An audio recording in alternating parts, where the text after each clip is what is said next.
Hello guys, we are watching Cricket Next. I am Akash Biswas and today I'll be joined by former cricketer and captain of the Indian women's cricket team Anjum Chopra, and we'll have a discussion over different cricketing topics. So let's welcome her.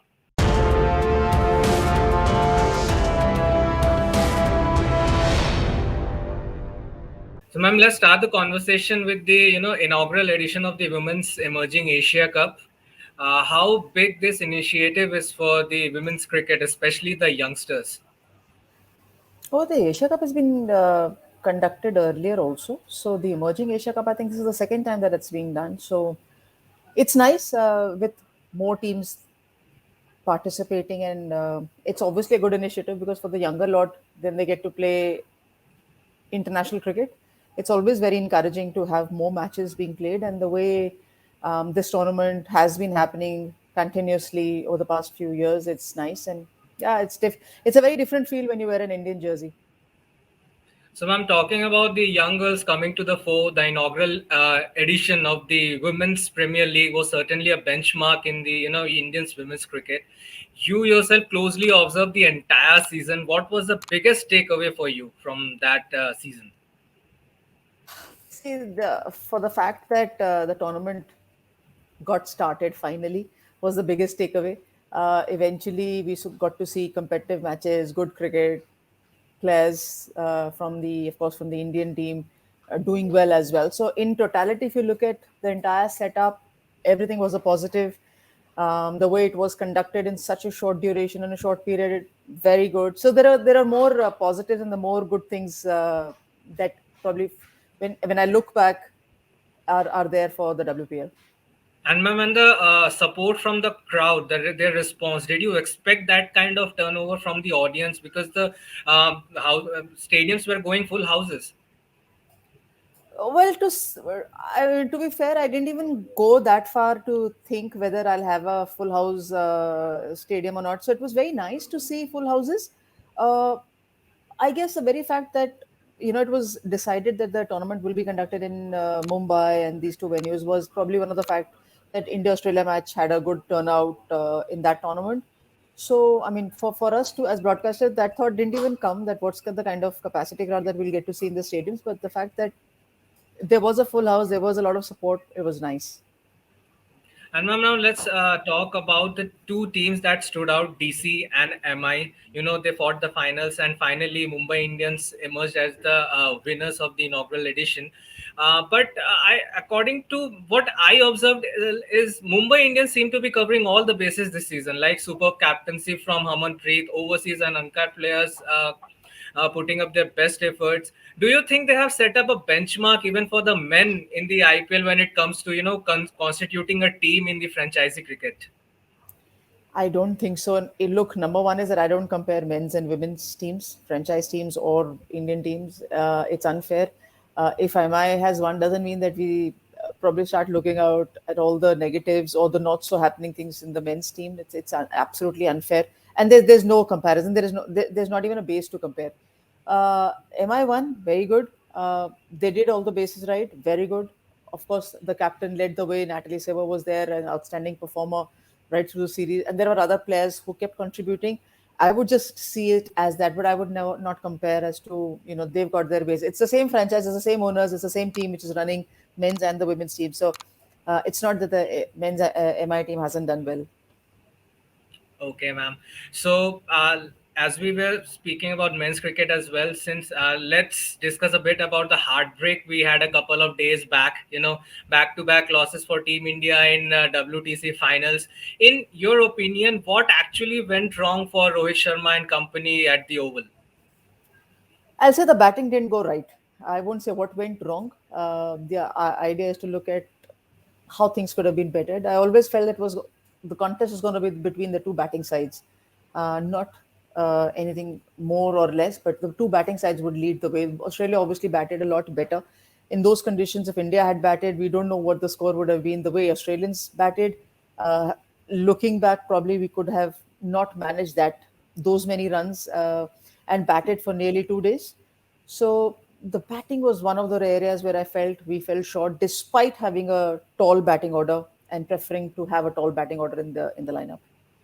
So, ma'am, on that note, as you mentioned, a tall batting order, we also know that India's top order embodies, some of the biggest superstars of the international cricket.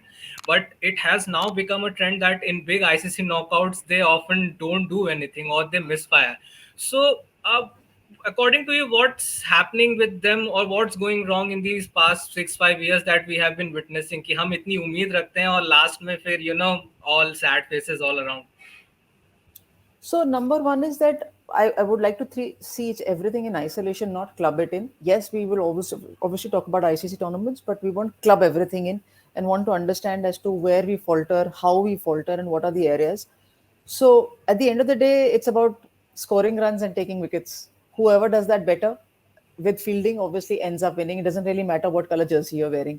So where we as in a team is are faltering, it's been very consistent in test matches. Of course, the batting has not been able to be making an impact, or we're unable to get the required breakthroughs. We saw that in the T20, we saw that in the WTC. So it's different in every contest. But yes, at the end of the day, I do agree with you. At the end of the day, when we look back and see the cabinet of ICC tournaments, that they're very far and few. The distance between those two trophies is pretty wide enough. Yeah. So we definitely need to do a lot of things right as a team, men or women. In fact, I'll include it in that as well, and do a lot of things right and pretty quickly to get into that winning momentum and that habit of winning ICC trophies.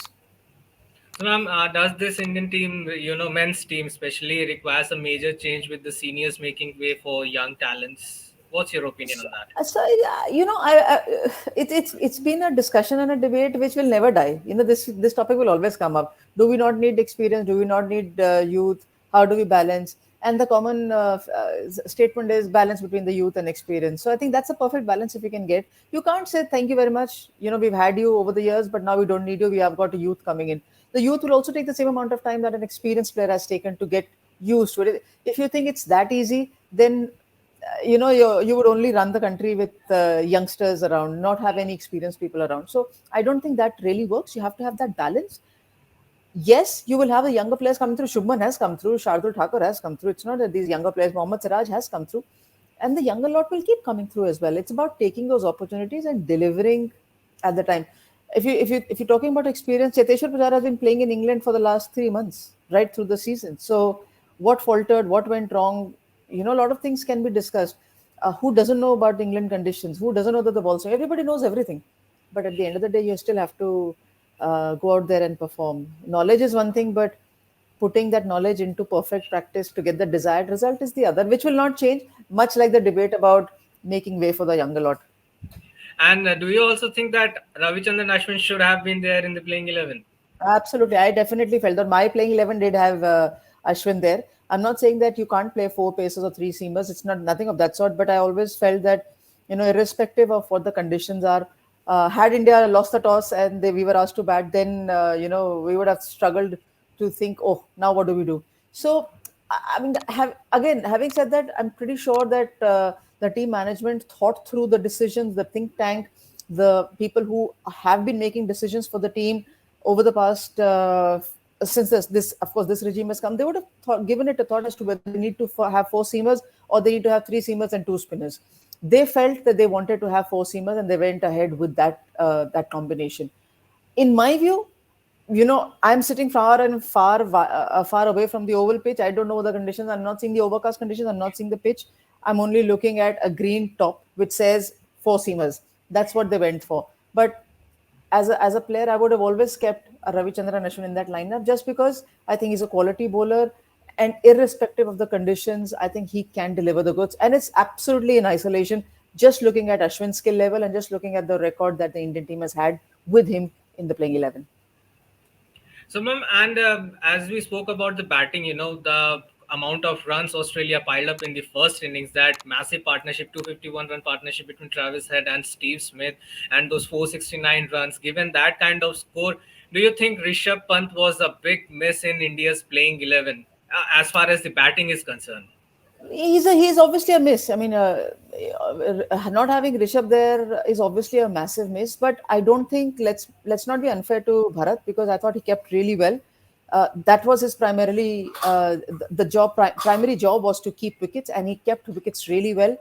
if we say that we have to rely on Bharat's batting, and because we didn't have that kind of a batting which Rishabh Pant could provide the Indian team, then I think in any case we are probably looking at things in a wrong manner. We have a top order that is supposed to bat. We've got a middle order which is supposed to support, and we've got a lower middle order which is supposed to just assist. If we turn things around, then I think we are reading things the wrong way. Having said that, Rishabh Pant is definitely a quality player, and the sooner he comes back, the better it is for him, for fans like me, and for everyone around.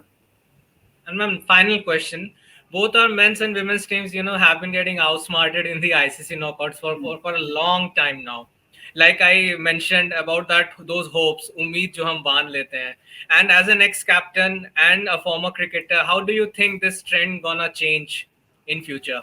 Uh, it has to change.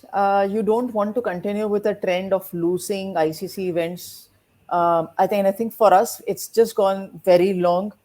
From '83 to 2011 was a huge gap. At least in the middle, we had a 2007. We've got an under 19 women's ICC trophy, which is good.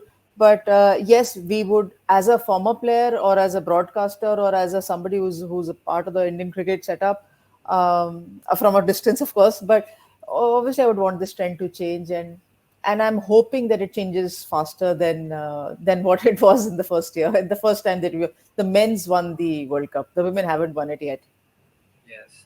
So thank you so much, ma'am, sparing time for us and talking to us. Thank you so much. Thank you.